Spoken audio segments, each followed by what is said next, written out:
Hello students, welcome to the EPG Pathshala. I am Dr. Rashmi Sharma, Head of the Department OB and HR, Lal Bahadur Shastri Institute of Management, Delhi. Today we will learn the module Building High Performance Organization. This module is from the paper Contemporary Issues in HRM and Future Trends. We will be introducing the concept of how to build a high performance organization. There are literature review that is incorporated in this module, a high performance work system, elements for building high performing work system, steps in building HPWS and the benefits for HPWS, that is high performance work system. We will understand the high performance work system and practices building a high performance work system in the organization, and this is going to be the learning outcome for the students as well. In order to gain competitive advantage over its competitors, it has become crucial for the organizations to understand the various factors which directly and indirectly influence the productivity. It is important to go for a stakeholders analysis of which employees are indispensable part. Let us understand some of the recent researches that have been done on building a high performing organization. Researchers have done a lot of studies to find out the ways to build high performing work system. Paul Limbre, Andrew Mackey and Eric Bigren in their research paper Leaders Drive Productivity have emphasized that leaders need to get more from their people in order to be successful. Has got a diagram. This diagram has to be shown when I will be explaining. In this slide, students, we can see that there is a framework given having some arrows.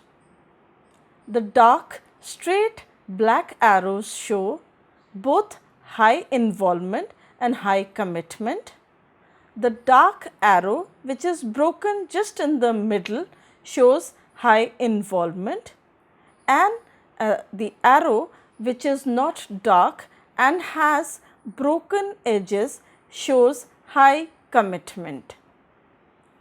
The high performance work system practices will bring in both high involvement and high commitment with the management relations and discretion. High commitment is an extrinsic satisfaction that can be attained if you have the HPWS practices in place. The extrinsic satisfaction brings in high commitment. The management relations and discretion would also perpetuate high commitment. A high involvement is guaranteed when the management relations are good, and ultimately the organization's performance increases. A high performance work system, as we have already discussed in the past few modules, is a set of management practices that tries to generate an environment where an employee has a greater involvement and responsibility by putting all the HR pieces together. A high performance work system is all about determining what jobs a company needs to be done, designing the jobs, identifying and attracting the type of employee who is required to do this job, and then evaluate the employee's performance and finally compensating them appropriately so that they stick with the organization. An effective HR strategy has to be aligned with the organization strategy. It provides updated and relevant information to the employees and helps them to perform some action by themselves, which may include rolling the employees in training programs, looking up employee benefits information, third, answering the basic compensation questions, to name a few. Let us now understand the elements for building a high performance work system. Increased opportunity to participate in decisions. A high involvement in decision making precedes leads to an employee feeling much more empowered, which eventually turns into more commitment and thus achieving a culture of committed workforce by increasing their organizational citizenship behavior.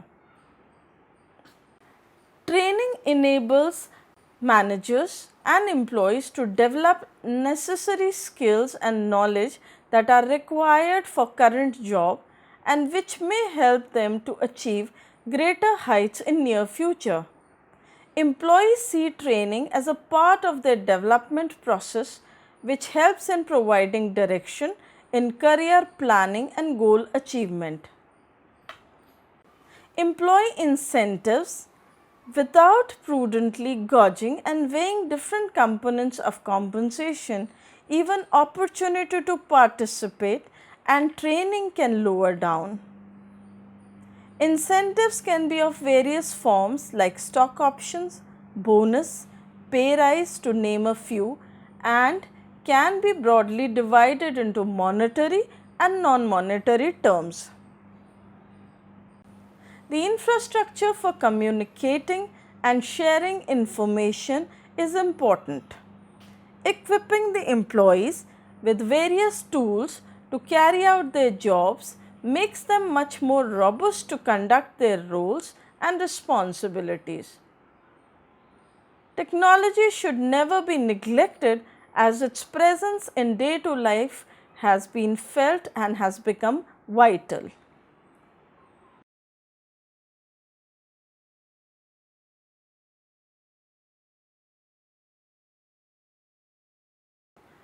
Now let us understand the steps for building a high performance work system and a high performance organization. Align the organization strategies and objectives. Step 2. Make sure that the system is transparent. Improve the quality of perceived performance system by the individual. Third step, organization should ensure that its employees find value for themselves as one of the reasons to be there. Step 4, performance standards should be made critical, non-critical and additional, hence providing a range and mapping employees' performance effectively. Step 5, high performers should be timely rewarded in order to engage the employees in greater productivity. Step 6, low performers' performance should be duly checked in order to find the loopholes and find the possibilities of improvement. Step 7, comparison standards should be laid down prudently to ensure that comparison is done to do something better.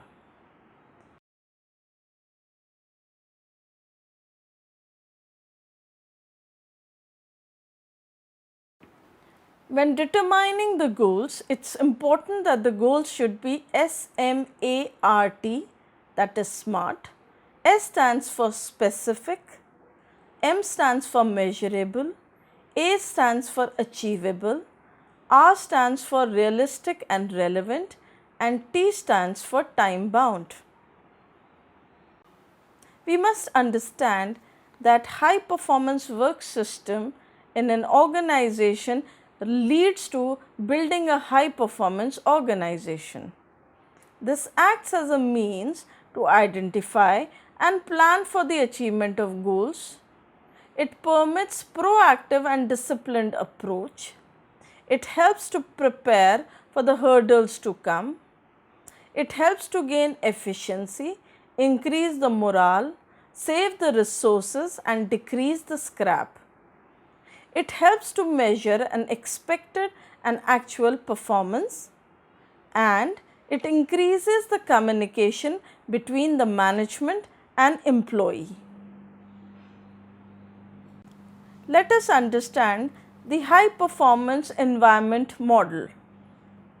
Professor Graham Jones has identified 4 components and their breakup to achieve the desired performance through high performance work environment model in order to outline a desired behavior and processes. As per the high performance environment model proposed by Professor Graham Jones, the first component is leadership. It is crucial for a leader to set a vision for its employees, which is seldom missing in the organization, hence leading to low support for employees, high stress and directionless working system. The following should be taken up by a leader. The leader must develop and communicate a compelling vision. The leaders must challenge their people to ensure that they are focused. The leaders must provide support via coaching, mentoring, feedback and advice. There are the performance enablers as the second component. It ensures that the employees are well equipped to carry out their job roles and responsibilities. Information. Employees should be well informed about the structure, job roles and responsibilities, communication process, evaluation criteria by providing them with timely feedback. Instruments. Appropriate tool positively affects the performance. Incentives. It enables an employee to perform best out of his abilities. Except pay, various monetary and non-monetary incentives drive the performance such as strong relationships, open and honest communication. The third component is people. People are the most useful resource in any organization, but organizations need to understand that everybody is different from each other and they have a mix of the following which may vary, that is attitude, a settled way of thinking or feeling about something. Trust is a major player that shapes our attitude. Capacity. Ability to do the job is a blend of knowledge, experience and technical capabilities and characteristics like toughness, confidence and emotional intelligence. Behavior. Positive behaviors, that is tendency to react in a particular manner, leads to improved collaboration within and among teams and throughout the organization. The fourth component is focus. The capacity levels of organizations are finite, be it resources on time. Leaders must distribute focus appropriately by taking tough decisions while understanding the company's current and future needs. Achievement refers to an emphasis on short-term productivity and goals. Innovation refers to an emphasis on creativity. Internal processes lies on the emphasis on formalization and internal control of systems and procedures. And finally, well-being refers to an emphasis on the development of people within the organization. Let's understand how high-performance teams function. They act from clearly defined priorities, have a clear and vision of where they are headed to and what they want to accomplish. Identifying and solving some problems by creating and cooperating cross-functionally, making decisions when and where they occur. People are excited about the vision because they take part in creating it. They have a clear measure of success and receive feedback about how they are doing. They successfully manage their conflict and share leadership responsibilities. They participate in productive meetings, have clearly defined roles and work procedures, maintain an open communication and positive relationships with each other. How high-performance work system contribute to group performance? A study by Jake Messerschmidt, Pankaj Patel and David Lepak recently published in the Journal of Applied Psychology, the reference has been given in quadrant 4, helps us to understand how high performance work system contribute to the group performance. This study of employees and managers in 119 service departments of local governments in Wales examined both the direct effect of high performance HR practices that have on the departmental performance and how these practices affect the departmental performance indirectly by influencing the employee attitude and their discretionary behaviors. The employee attitudes they examined were job satisfaction, organizational commitment, and empowerment. The study found that high performance work system had a significant positive effect on these attitudes, and these attitudes in turn enhanced the organizational citizenship behavior of the employees.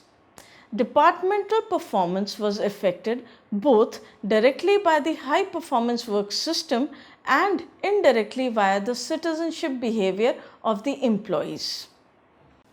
By creating a high performance system, one gains the understanding and knowledge of the components to build and measure an organization's high performance work environment for generating organization's resilience. This module showcased the various components, be it leadership or people. So it is very important that each component is in synchronization with each other in order to support and complement each other. Thank you.